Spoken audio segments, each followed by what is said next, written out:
Kasus korupsi pembangunan menara BTS 4G Kemenkominfo terus bergulir. Muncul kabar dana korupsi yang mencapai 8 triliun rupiah itu mengalir ke sejumlah partai politik.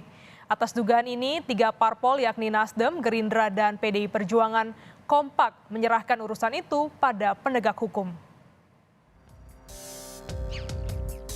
Tak lama setelah didapuk sebagai pelaksana tugas Menteri Komunikasi dan Informatika, Mahfud MD membeberkan temuan baru soal aliran dana korupsi menara BTS 4G yang menjerat Menkominfo sekaligus politisi Nasdem Johnny G. Plate.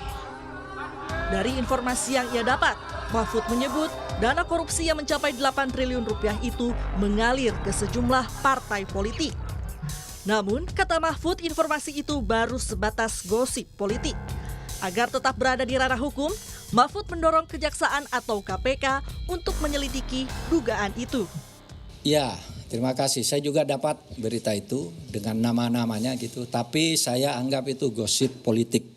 Ya, gosip politik. Kita bekerja dengan hukum saja. Saya juga sudah lapor tentang itu ke Presiden. Pak, saya tidak akan masuk ke soal ini.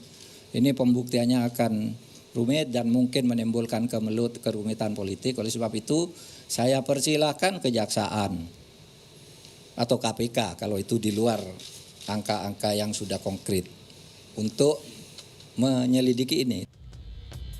Mencuatnya dugaan hasil korupsi BTS yang mengalir ke partai politik ditanggapi Partai Nasdem, partai asal Johnny G. Plate. Nasdem menegaskan tidak akan menanggapi isu yang masih sekedar rumor dan menyerahkannya pada penegak hukum.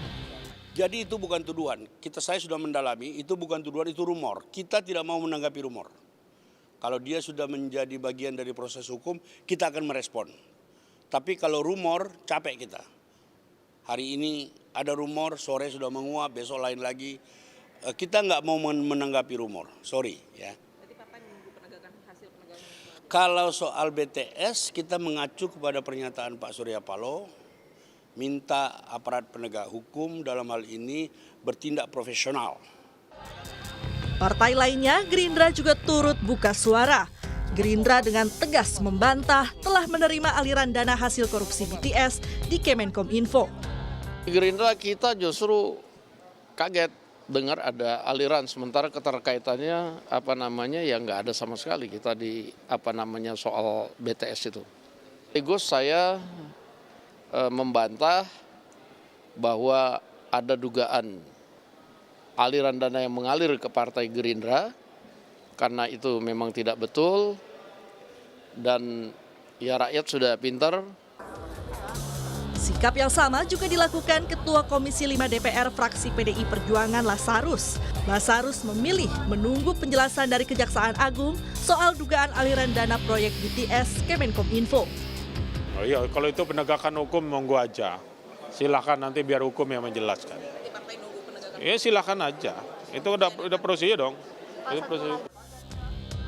Sejauh ini, Kejaksaan telah menetapkan 7 tersangka dalam kasus dugaan korupsi proyek BTS 4G di Kemenkominfo, salah satunya Menkominfo Johnny G. Plate yang juga politisi Partai Nasdem.